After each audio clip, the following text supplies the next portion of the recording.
दिनांक 23 डिसेंबरला police station Kolsewadi कल्याण येथे 12 वर्षाच्या मुलीचे अपहरण करून हत्या बलात्काराचा गुन्हा 1190/24 कोळसेवाडी पोलीस स्टेशन येथे दाखल होता।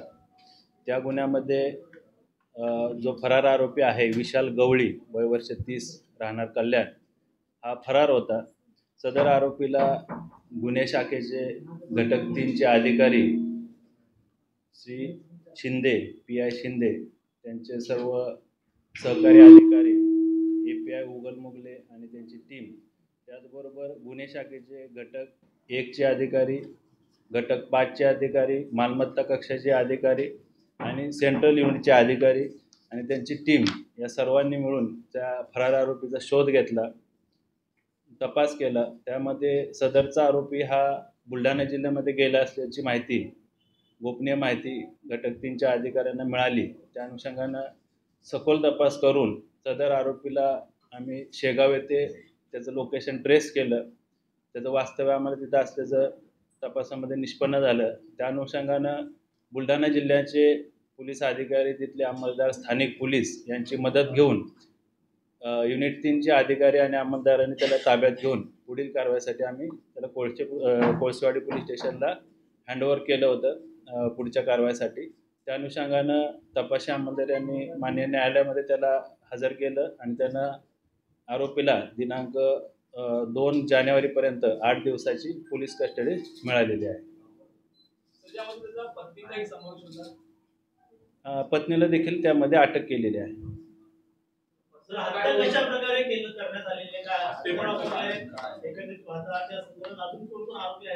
दोन्ही आरोपींना, आरोपी विशाल आणि त्याची पत्नी साक्षी या दोघांनाही सदर गुन्ह्यामध्ये अटक केलेली आहे। मान्य न्यायालयाकडून त्यांना 2 जानेवारीपर्यंत पोलीस कस्टडी मिळालेली आहे।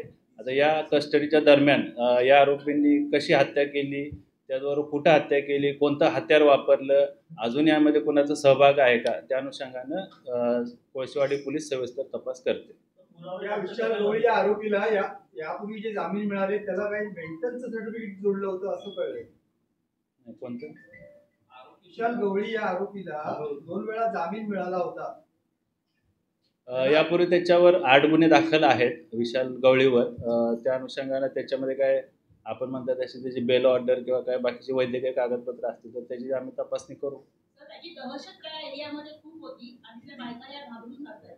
तर अशा प्रकारे हे जामिनावर सुटलेले जे परत अत्याचाराच्या घटना घडतायत तर त्याला हे तपासणी पूर्ण होत नाही किंवा काय असं होतो का की ते पुन्हा येऊन जामिनावर सुटतात आणि पुन्हा अशी कृत्य करतात?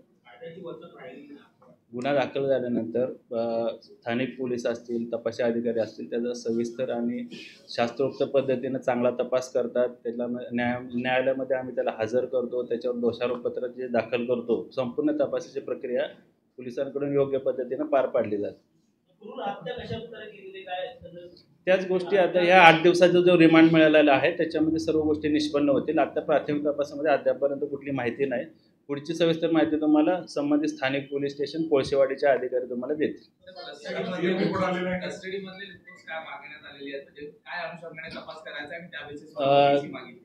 पोलीस कस्टडी रिमांडमध्ये सदर आरोपीनं गुन्हा करताना कुठल्या ठिकाणी गुन्हा केलेला आहे, कोणता हत्यार वापरलेला आहे, कशा प्रकारे गुन्हा केलेला आहे आणि इतर ज्या काही पुरावे आपल्याला त्याच्यामध्ये हस्तगत करायचे आहेत, आरोपीचा सहभाग कसा आहे, इतर कुठल्या आरोपींचा सहभाग आहे का, त्या अनुषंगाने पोलीस कस्टडी मागितली। पळून जाण्यात इतर कोणी मदत केली होती एक्सप्रेसमधनं ज्यावेळी ते गेले, आणि दुसरं महत्त्वाचं म्हणजे की मद्यप्राशन केलेलं होतं का? सदर आरोपी पळून जाताना त्यानं कोणाकोणाशी संपर्क केलेला आहे का, त्याला पळून जाण्यासाठी कोणी मदत केली आहे का, किंवा त्याला घरामध्ये किंवा इतर ठिकाणी कोणी आसरा दिला होता का, त्या अनुषंगाने सुद्धा आम्ही सविस्तर तपास करणार आहोत।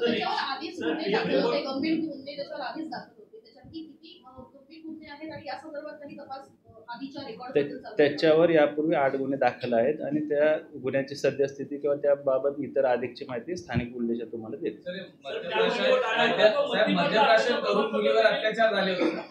त्या सर्व गोष्टी या तपासामध्ये निष्पन्न करणार आहे। पोलीस कस्टडीमध्ये तो गुन्हा केल्यानंतर तो कुठं गेला, त्यानं काय काय गोष्टी केल्या, कुणाला भेटला, कुठं थांबला वगैरे या सर्व गोष्टी तपासामध्ये आता निष्पन्न होतील।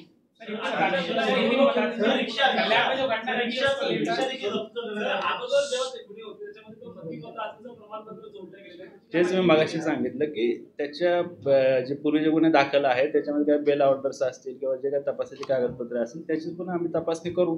सर, आरोपी काही झालेलं आहे का? Medical report मध्ये काय त्याच्यावर छेड आहे का? त्याच्यावर वार वगैरे झालेत का त्याच्यामध्ये?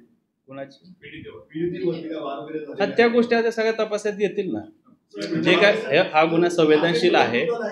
एक मिनिट, हा गुन्हा अतिशय संवेदनशील आहे. आम्ही त्याचा एकदम शास्त्रोक्त पद्धतीनं सर्व बारकाईनं फॉरेन्सिकच्या मदतीनं सर्व बारीक असतील महत्त्वाचे असतील सर्व पुरावे आम्ही चांगल्या पद्धतीने हस्तगत करणार आहे. सर्व गोष्टी आम्ही रेकॉर्डवर आणणार आहे. त्याच्यामुळं आत्ताच त्याबद्दल माहिती सांगणं उचित होणार नाही. त्या सर्व गोष्टी तुम्हाला नंतर तपासामध्ये स्थानिक पोलीस स्टेशन माहिती देईल त्याबद्दल जे काय असेल. आता जे 1190/24 मध्ये जे कलम लावलेले आहे तपासात अधिकचा काही पुरावा निष्पन्न झाला तर त्या अनुषंगाने कायदेशीर कारवाई अधिकची कलम आम्ही लावून आतापर्यंत झालेल्या तपासात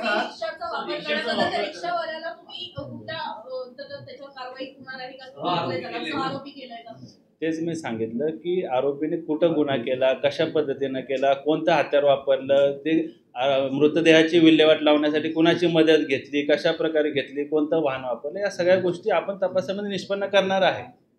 याच्यानंतर मी फक्त आपल्याला एवढंच सांगतो की हा जो अतिशय संवेदनशील गुन्हा आहे याच्यावर मान्य पोलीस आयुक्त साहेब असतील सर्व वरिष्ठ अधिकाऱ्यांचं अतिशय बारकाईनं सुपरविजन आहे. परीक्षण त्याच्यामध्ये आपण करतो आहे चांगल्या पद्धतीनं. मी सांगितल्याप्रमाणे याच्यामध्ये शास्त्रोक्त पद्धतीने अतिशय चांगला तपास होईल. आरोपीला शिक्षा होण्याच्या दृष्टीनं याच्यामध्ये अतिशय चांगल्या पद्धतीने तपास होईल. कुठलाही लॅकुना याच्यामध्ये राहणार नाही. त्याचबरोबर या केससाठी विशेष अभियोक्ता स्पेशल काउन्सिलची नेमणूक करण्याची देखील कारवाई आमच्याकडून झालेली आहे. शासन स्तरावर त्याचा लवकरच निर्णय होईल. त्याचबरोबर सदरचा खटला हा फास्ट ट्रॅक कोर्टात चालावा त्याची देखील आम्ही कारवाई केलेली आहे. त्याचा देखील निर्णय तात्काळ होईल. आई वडिलांनी देखील तक्रार केली होती पोलिसांकडे. त्यानंतर पुन्हा संशय म्हणून आई वडिलांनी त्याच्याकडे बोट दाखवलं. त्यानंतर माहिती पडलं पोलिसांना काय प्रकार होता. आई वडील आम्हाला तपासामध्ये तो सदरचा आरोपी त्याची पत्नी निष्पन्न झाल्यानंतर आम्ही त्याला अटक केलेली आहे. आता ह्या सर्व गोष्टी 8 दिवसाच्या रिमांडमध्ये हाच तपास करणे सर्व गोष्टी समोर येतील. ठीक.